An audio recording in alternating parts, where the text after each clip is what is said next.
Professor PK is a professor with over 15 years of experience in teaching. And he has been a professor in my college at IIIT Delhi until just a couple weeks back. And he's currently a professor at IIIT Hyderabad. Sir mainly teaches courses in privacy. Though he hasn't taught me personally, I heard so much from my seniors about this man. And he's going to talk about topics related to privacy, teaching, and sometimes even business. And eventually, when we go through this talk, we'll also slowly discover his life journey. That's about it for the introduction. And welcome, sir. How are you doing today? Thanks, Rahul, for inviting me. I think this is exciting to do this is exciting to do with students of student of IIIT itself. I think you're doing a great job. I went and saw some of the videos that you had uploaded. Some students sitting in Stanford, some industry person turned into some farming, some 40 crore business. And I think you interviewed a IIIT student itself, talking about his journey and all that. Yeah, super nice. Let's go ahead, I think. Yes. So, sir, first of all, let's talk about your philosophy in life. You lead such a happy life. Every day I see so much productivity going on in your life. So, what makes you happy, sir? And what drives your motivation every day? Every day. First, it's actually interesting to even hear that you see I'm happy and you see a productive life. I don't know where it's coming from, right? Probably these are all influenced by my social media posts, which is what is probably helping or making you think that it's happy and a productive life. But in any case, I am happy. Absolutely, there's no question about it. So I think how do I do what I do? Let's just tease a little bit apart. So sometimes the way I focus on is I mostly think about what I have and not too much worry about what I don't have. I'll tease that apart. That's like hashtag PK Gyan. So beach mein there is going to be hashtag PK Gyans. So which is also my social media, so to say, hashtag that I use. So I generally focus on what I have, what skills I have, and not worry too much about what I don't have, and trying to sort of say work on them a little bit here and there, but I don't really emphasize. So so that's where it starts, I guess. I've seen actually many people, including PhD students who are doing PhD alumni of IIIT Delhi who are doing extremely well, make comments about this, about me, which is look at what I do, and then say that, look, he just tries and builds on whatever he knows and he understands, instead of brooding around things I don't know. I have to pick up this, all that. So that's my first philosophy, I guess, to try and be more happy in whatever I do. The second one is, I think you are part of the second philosophy in that sense. I generally end up being wanting to be around only younger people. Mm-hmm. I think this is more like the personality, if you were to call it, or however that is perceived, right? I think this just allows you to be more, sort of say, enthusiastic in life. Meaning, I'm super excited about many of the students that from IIIT Delhi, whatever they do, right? Given that I'm only like 3 weeks in IIIT Hyderabad and I'm also in virtual, there are things that I can speak about both institutes, about students. You just feel so happy about whatever they do, right? Interesting things that they try and do, even starting from the sort of say social media profile change itself, right? Incoming student at Stanford, meaning abhi bahut din na jaane ke liye, right?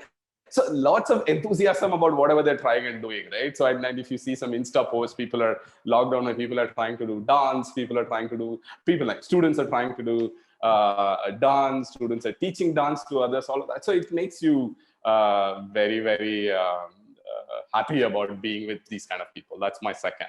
My third thing is I also have a very selective recall, so to say, way of thinking. I don't have a lot of things in my memory. I don't keep a lot of things in my memory, and therefore it helps to forget a lot of things.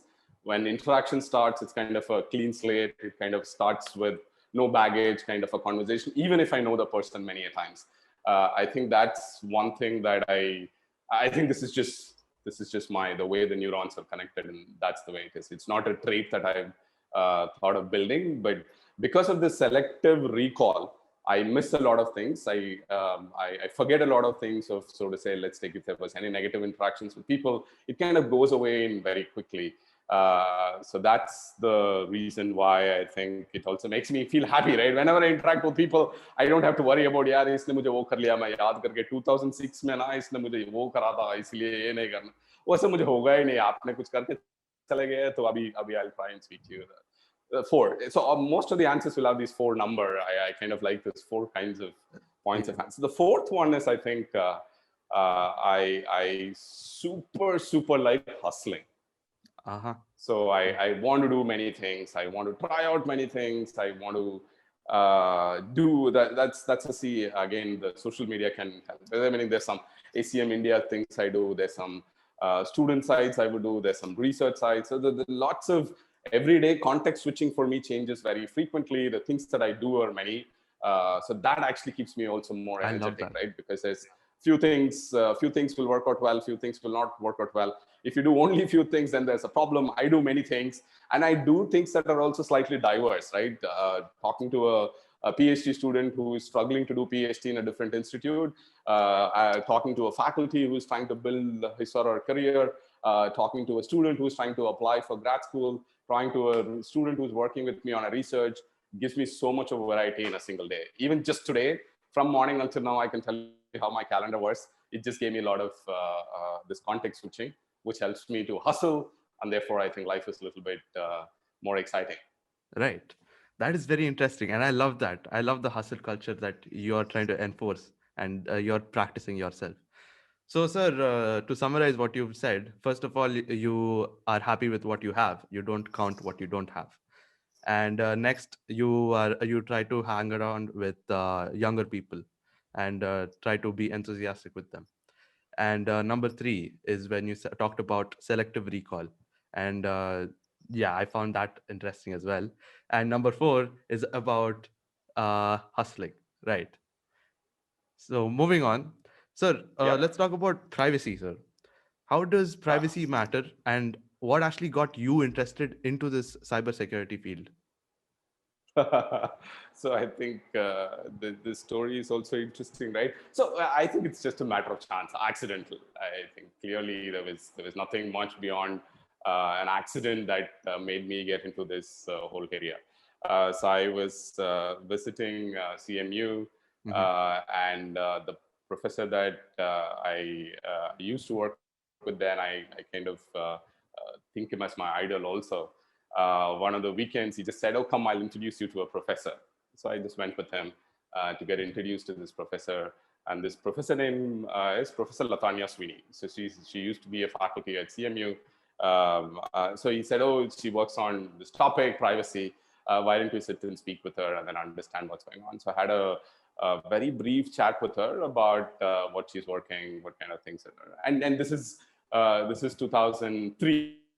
So and us, we don't understand privacy. We were like, "Kya hota hai yaar, pata nahi." So chalo theek hai. I had this conversation, and then I ended up going back home, thinking about what is this topic. And in India, at least now we have some sense of understanding of privacy because of all these social media, WhatsApp, privacy policy changes. All of this is headlines now, right? WhatsApp changing privacy policy is a headline in India now. Whereas in 2003, I didn't think so that was that much being discussed. So I went, and then she said that she was teaching a course. She was teaching a course called Data Privacy and Anonymity. That was the course, and she teaches a version of the course even now at Harvard. So I took this class. So this class was my first introduction to whatever topic of privacy, security, anything. So that's it. That was the course that I took, and then everything is history now. I don't seem to have turned back and looked around and saying that what else can I try. This is the way I got introduced to this. Then while doing my PhD, I ended up actually looking at cybersecurity as a problem. Phishing is a topic. At that point in time, again, it was very novel. Not many people were working on it. So again, right, some characteristics of mine will just flow all the places, right? This idea of, oh, let's just try something new, right? If nobody's doing this, I want to just try and see what happens, right? So phishing in the email context was not done that much at that time. So we built some solutions around it during my PhD life, and it seemed to have worked. And this was also an NSF-funded project, which was also focusing on cybersecurity. So it kind of worked out as a cybersecurity topic and solutions that I'd built in the context of phishing. And now I think cybersecurity and privacy is my core area of work, particularly in the context of social networks. I just moved from this traditional phishing thing I used to do during my PhD life to more of what people like you are more excited about, which is Insta and Tinder and all that. So that's what I work on. I see. So, sir, can you tell us a little bit about Wombat Security? I know you've worked with Wombat Security. Yeah. I don't know much. Yeah, sure. So Wombat is a company that was started during my PhD life. This was September 2008 was the sort of say when we started the company, and then about a year or 2 years before, some of the work that we were doing got attention, which was this fish guru work, anti-phishing fill. These are the kinds of projects that we used to do in the NSF-funded project. And these got attention meaning real good attention from people looking at saying that these are interesting ways of actually attacking the phishing problem. And during that time, meaning my advisor, the faculty that I used to work with, they all thought that, look, we should actually explore this as a company. And during that time, there was also this discussion about, PhD students involved also should take more of ownership in it, try being part of it, all of that. But unfortunately, I always had this plan of being a professor. And I already had the plan of coming back to India when I was going for CMU for PhD also. It was kind of understood that I'm going to come back and I wanted to be a professor. So these two goals kind of did not push me actually for a long time. There was another PhD student, both of us were doing Fish Guru and anti-phishing film mostly. And I kind of got, the other student and I were always having conversations about how much to actually get involved on that. So the faculty started the company, co-founded the company because of our own PhD students. We had our own interest. And so the other student and I, both of us worked for Wombat also during the PhD time itself. It used to be fun. We used to go to the sort of the outside campus, like this sort of the incubation centers now. That's the word here. We got some space out of the campus, outside the campus. We used to go sit there and one day in a week or a few hours in a week prior, flesh out some ideas, build some solutions, and the company recruited some regular employees and started building solutions. So I moved back in 2009, and then after that, the company ended up growing a lot, getting lots and lots of awards. I think Wombat has gotten many awards in the last 10, 15 years. And then 2018 March, Wombat got acquired. And that was another interesting phase of life, right? Professor India mein, and then the work that you contributed to creating a company. So some of the pieces of PhD work contributed in building this company. And then the company is getting acquired, which was itself a super cool feeling. And so that's the story of the Wombat. And interestingly, in that 9 years, which is 2009 to 2018, I'd done some startup with students at IIIT Delhi also, which also had not the level of Wombat attention, which was getting acquired by a Proofpoint, which is a large company, all of that. But in terms of startups that I've done with students here also has been pretty good experience. I see. Sir, just to state the number, for Wombat acquiring, how much was it? I know it was in millions of dollars. So it was $225 million. Oh, okay. That's a very huge number. Okay. So, sir, let's talk about your teaching life now. When did you actually get into the teaching life? When did you feel that, you had to start teaching, and, what interested you in this research and development field? Okay. So let's break that part into two, right? The one part is teaching, the other part is R&D. So I think with respect to teaching, we should actually go ask my high school classmates also. I seem to remember also teaching my own classmates in 7th and 8th standard mathematics. So that's the first impressions that I have now about teaching, which is when did I sort of say I used to do the mathematics course of 7th and 8th standard, and then I used to have 4 or 5 of my friends saying, "Chalo, aa jao, main padhata hu aap logon ko aise," and then I started teaching. That's where I think the teaching thought process, earliest thought process I can think of. I definitely had some teenage influence of distractions of becoming an IAS officer, becoming a doctor, all of that. But somehow the earlier thinking of being a professor, being a teacher. I think professor is a word I actually learned only much later. I think teacher was the word that was always there in our head. So I started teaching. And as far as I know, I always wanted to be a professor, except for this small distractions that I had in between. But I think it's super exciting now. No, I enjoy. I think I derive a lot of energy from students. That's something there is earlier point also connected to what's the way of life. Professorship is a prof giri, at least my hashtag again. My hashtag prof giri is a way of life for me, right? It's not a profession. I live the prof giri life, which is I derive so much of energy from students everyday things that I do. I think energy from students is the last one from the teaching. Let's go to the next one, R&D part. R&D part, I think I should give a lot of credits to a company that I used to work with in Chennai. It's called Slash Support, and this is the company that I used to work. And I had an amazing boss. He had a PhD. He had a PhD from IIM Ahmedabad, and he was just super good.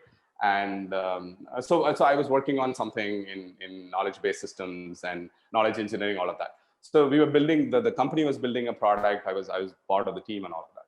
So the change I think that happened was I was trying to do something, but I did not know what I was doing. Right. So that's the sort of say ceiling. If you were to think, okay, you want to try and do this, or you read online, you tried doing few things, but you really don't know the fundamentals of what all you're trying to do. That's what I think kind of made a question to myself. We were like 4 or 5 of us were in the team, and I used to always question saying, "Yeah, what are we doing? हमें तो पता ही नहीं है क्या कर रहा है," all that.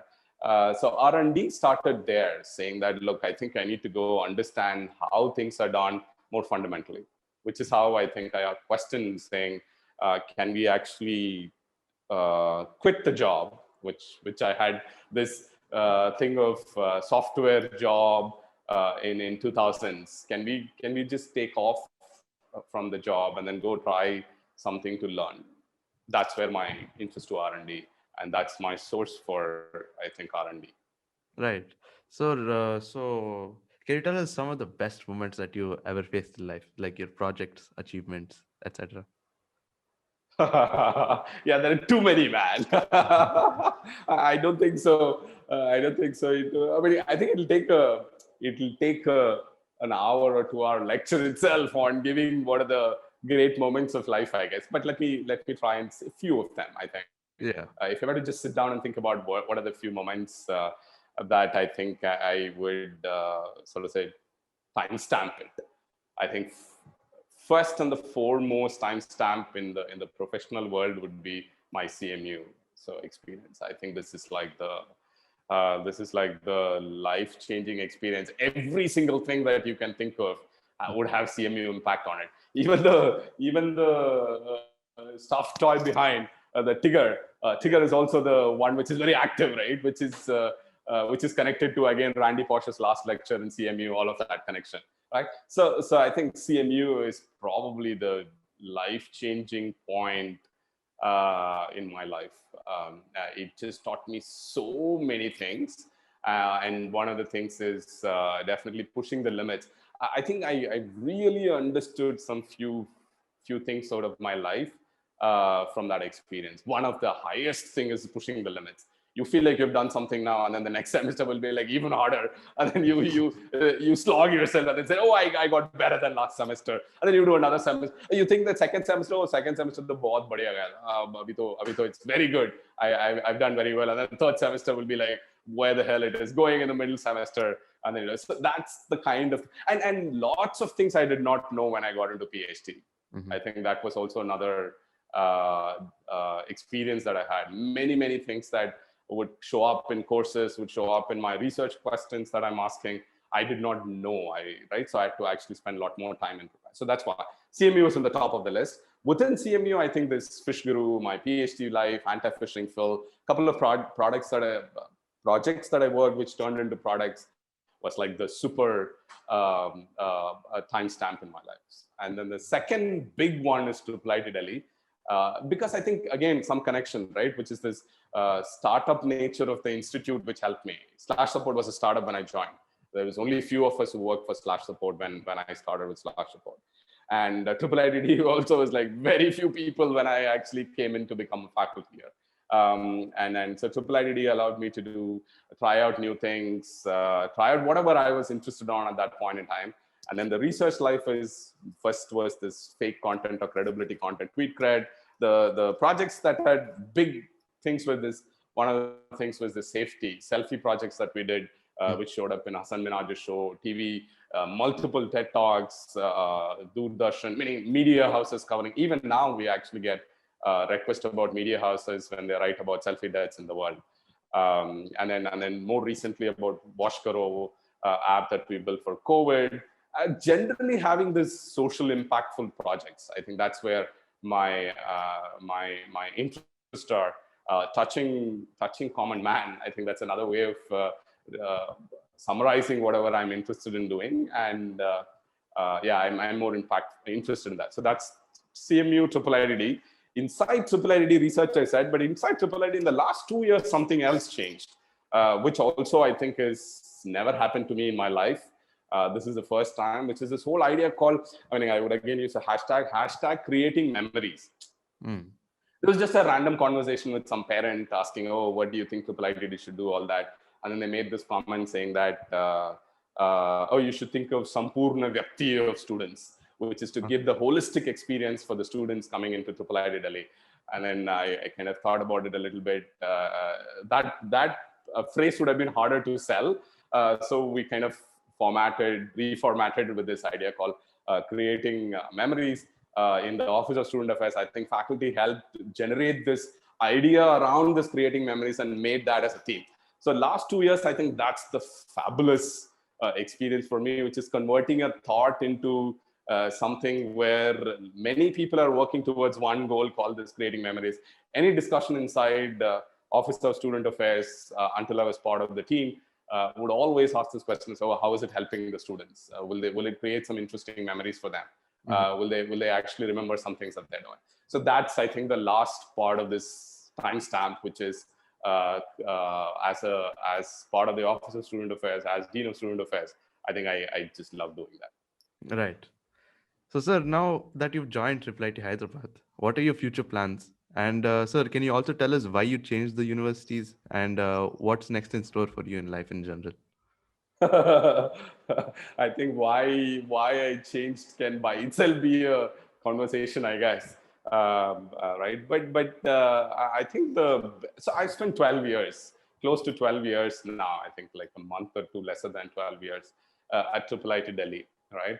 So I think it's many years, right? 12 years is a lot. And given that the academics in India, where professors are also moving, like if you think about 20, 25 years before, I don't think so professors moved, right? They would join an institute and they would just stay there for many years. Whereas now I think there is this movement happening a little bit, and I'm part of that movement also. So I think 12 years is a good time spent in institute. Keeping the earlier points need change, right? I work towards change and I use the change as a momentum.